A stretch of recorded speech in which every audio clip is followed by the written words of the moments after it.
ఈరోజు ఒక సెన్సేషనమైన సర్వేని మీ ముందు తీసుకొచ్చే ప్రయత్నం చేద్దాం.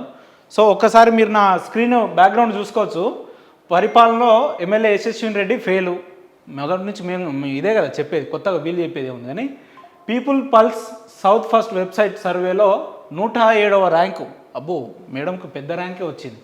విషయం ఏంటంటే అంటే people pulse South First website సర్వేలో ఒక ఆన్లైన్ సంస్థ ఇది. వాళ్ళు కాంగ్రెస్ పార్టీ వచ్చి దాదాపు సంవత్సరంన్నర అవుతున్న కాలంలో ఎట్లా ఉంది ఆయా నియోజకవర్గాల ఎమ్మెల్యేల పరిస్థితులు అని చెప్పి ఒక వెబ్సైట్ వాళ్ళు సర్వే నిర్వహిస్తే అందులో మన పెద్ద మేడం ఎన్నో ర్యాంక్ అట తెలుసా? 107వ ర్యాంక్. అంటే కింది నుంచి 11వ స్థానం. అది అట్లుంది పాలకుర్తి పరిపాలన. ఒకసారి చూద్దాం, డీటెయిల్స్లోకి వెళ్దాం. పరిపాలనలో ఎమ్మెల్యే యశస్విని రెడ్డి ఫెయిలు. మేము మొదటి నుంచి నెత్తి నోరు అదే మొత్తుకుంటున్నాం. మీకు ఇప్పుడు అర్థమైంది ఏం చేసేది ఉంది. People's Pulse South First website సర్వేలో 107వ ర్యాంకు, చివరి నుండి 11వ స్థానం, 49.8% ప్రజల్లో వ్యతిరేకత. అంటే దాదాపు 50% ప్రజల్లో వ్యతిరేకత వచ్చేసింది మేడంకి సంవత్సరంన్నర కాలంలోనే. మొత్తం హ్యాట్రిక్ కోసం ట్రై చేస్తున్నట్టున్నారు అత్త కోడలు ఇద్దరు కలిసి. చలో, తెలంగాణలో 15 నెలల ఎమ్మెల్యేల పనితీరు ఎలా ఉందని People's Pulse South First website సంస్థలు సంయుక్తంగా నిర్వహించిన సర్వేలో పాలకుర్తి ఎమ్మెల్యే యశస్విని రెడ్డి 107వ స్థానంలో నిలిచారు. ఎమ్మెల్యేల పనితీరు ఎలా ఉందని 118 అసెంబ్లీ నియోజకవర్గాల్లో పీపుల్స్ పల్స్ సౌత్ ఫస్ట్ సంస్థలు నిర్వహించిన ఈ సర్వేలో సిద్దిపేట ఎమ్మెల్యే హరీష్ రావు మొదటి స్థానంలో నిలవగా సంగారెడ్డి ఎమ్మెల్యే చింత ప్రభాకర్ చివరి స్థానంలో నిలిచారు. మహిళా ఎమ్మెల్యేల పనితీరు లిస్టులో కూడా యశస్విని రెడ్డి చివరి స్థానంలో నిలవగా మొదటి స్థానంలో సబితా ఇంద్రారెడ్డి గారు నిలిచారు. ఉమ్మడి వరంగల్ జిల్లా ఎమ్మెల్యే లిస్టులో కూడా యశస్విని రెడ్డి చివరి స్థానాల్లో నిలవడం గమనార్థకం. ఓకే, పాలకుర్తి ఎమ్మెల్యే పనితీరు బాగాలేదని 49.8% ప్రజలు అభిప్రాయపడ్డారు. సర్వే నివేదికలో పొందుపరిచారు. అరే, ఎట్లా పనితీరు బాగుంటుందండి? పని చేస్తే బాగుంటుంది కదా. అసలు ఆమె పనే చేయలేదు. ఏం పని చేయాలని కూడా ఆమెకు ఐడియా లేదు. యశస్విని రెడ్డి గారికి అడ్మినిస్ట్రేషన్ తెలుసా అండి? ఆయారాం గయారాం, జో బోలా జో చల్తా, అంతే. మనకు తెలియదు కదా. ఏదో పారాషూట్ లీడర్ లెక్క దిగినాం మనం హెలికాప్టర్ నుంచి రాత్రికి రాత్రే. అదృష్టం బాగుంది, ఎమ్మెల్యే అయిపోయినావు, అంతే తప్ప మనకు అడ్మినిస్ట్రేషన్ ఏం తెలుసా అండి? 50% అయింది, ఇంకా నయం, ఇంకో 2 ఏళ్ళు ఆగురి, ఇంత 99% పడిపోతుంది. చలో, ఇది ఒక ఏదైతే మహిళా ఎమ్మెల్యేలు ఉన్న తెలంగాణ రాష్ట్రంలో ఉన్న మహిళా ఎమ్మెల్యేల లిస్ట్ ఇదంతా కూడా 9 మంది ఇంక్లూడింగ్ విత్ పాలకుర్తి నుంచి మొదలు పెట్టుకుంటే మన మేడం లిస్ట్ కింద ఉందండి. యశస్విని మేడం లిస్ట్ కింద ఉంది. అమ్మా, అంటే ఈ మేడం బాగా కాంపిటీషన్. అంటే అసలు మీకు ఒకటి తెలవాలి, ఎంతసేపు ఫస్ట్ ర్యాంక్ రావడం కాదండి, చివరి ర్యాంక్ రావడం కూడా గొప్ప విషయమే. అట్లా మెయింటైన్ చేయడం కూడా గొప్ప విషయం. మీకు అర్థమైతలేదు. చాలామంది ఏమంటారంటే చివరిలో ఉంది చివరిలో వచ్చేటట్టు మెయింటైన్ చేసుకోవాలి కదా. అంత వ్యతిరేకతను కూడగట్టుకుంది మా ఎమ్మెల్యే గారు. చలో, కాగా బీఆర్ఎస్ సీనియర్ నేత ఎర్రబెల్లి దయాకర్ రావు 50,000 మెజారిటీతో మట్టి కనిపించిన యశస్విని రెడ్డి అతి తక్కువ సమయంలో ఇంతటి వ్యతిరేకత మూటగట్టుకోవడం విశేషం ఏముంది? ఆనాడు ప్రజల్ని దొంగ ఏడుపులు ఏడ్చిర్రు ఎలక్షన్లల్లో. నేను మీ ఊరు బిడ్డను, నేను మీ ఊరు కోడలని ఏదేదో చెప్పిర్రు. ఇవాళ బట్టబయలైంది కదా. సంవత్సరంన్నర కాలమే ఇంకా ముందుంది ముసళ్ళ పండుగ. ఎందుకు వీళ్ళకి ఓట్లు వేసినాం రా నాయన, ఎందుకు యశస్విని రెడ్డికి ఓట్లు వేసినాం అని చెప్పి ప్రజలు మొత్తుకునే రోజులు లబో దిబో అని ముందే ఉన్నాయి. మీరు అంతలోపే తొందరపడి ఆవేశపడితే ఎట్లా? ఇంకా ఇప్పుడు 107వ స్థానం వచ్చింది, 200 కూడా పోతుంది. నేను చెప్తున్నా కదా, నేను మొదటి నుంచి మొత్తుకునేది అదే. చలో, ఎమ్మెల్యేని కాదని అత్త ఝాన్సీ రెడ్డి అంతా తానే వ్యవహారం చేస్తుందని అనుభవం లేని అహంకార పోకడలతో పాటు నియోజకవర్గాల్లో పార్టీ గెలుపు కోసం పనిచేసిన నాయకులందరినీ పక్కన పెట్టడమే ఇందుకు కారణమని నియోజకవర్గంలో చర్చ నడుస్తుంది. రైట్, 100% నిజం కదా. ఈమె ఒంటెత్తు పోగడాలకు పోయి ఈమె వ్యక్తిగత అహంకారం అండి. ఏం లేదు ఇక్కడ. మనం ఎందుకు వచ్చినాం, ఏం పని చేస్తున్నాం అని మర్చిపోయి నాకు ఏదనిపిస్తే అదే చేయాలి, నేను ఏదంటే అదే కరెక్ట్ అనే ఒక ఒంటెత్తు పోగడలకు పోయి ఈ ఝాన్సీ మేడం, ఇక మాకు ఝాన్సీ మేడం అంటే అత్తే కదా. ఇక అత్తగారేమో బాగా కోపిష్ఠురాలు, ఆమె ఎవరిని దగ్గర రానియదు. పేద ప్రజలంటే ఆమెకు ఇష్టం లేదు.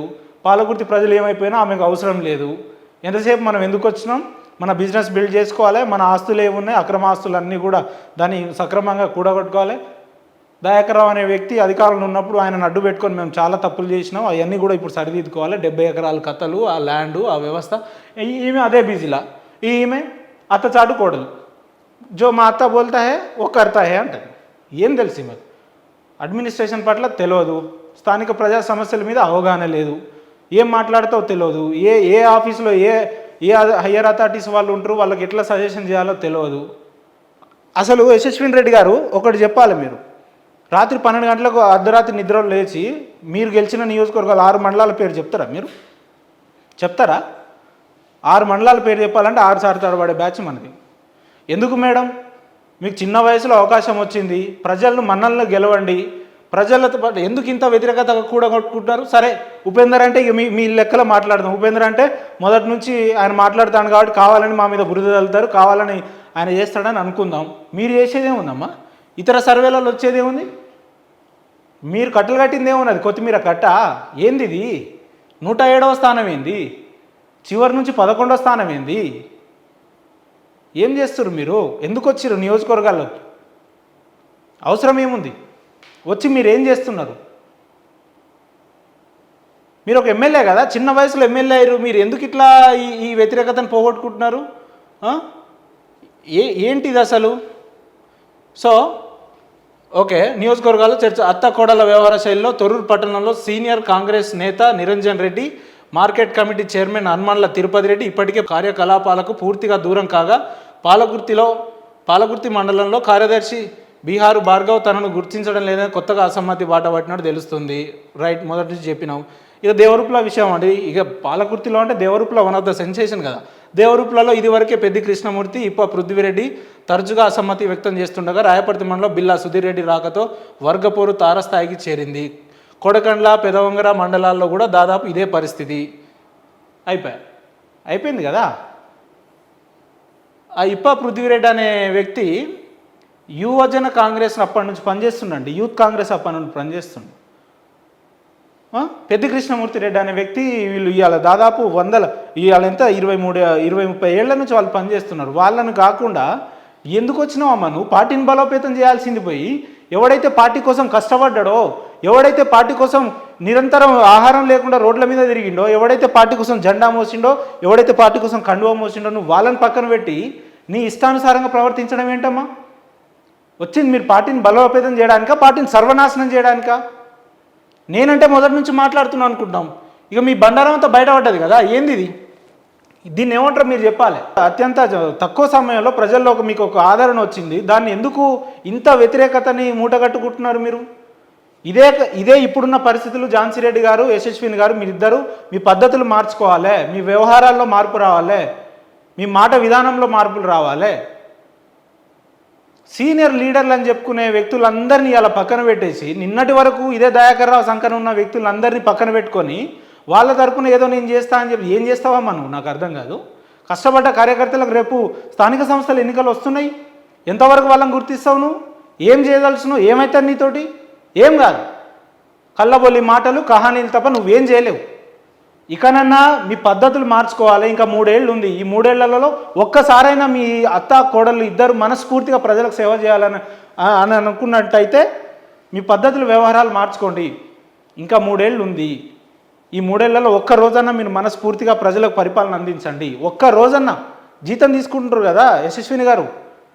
ఇక మా అత్త గురించి అయితే మీకు చెప్పాల్సిన అవసరం లేదు. మీకు అత్త అయితే మాకైతే మన ఇద్దరికి అత్తే. కానీ ఒక్క రోజన్నా మనస్ఫూర్తిగా పనిచేయండి.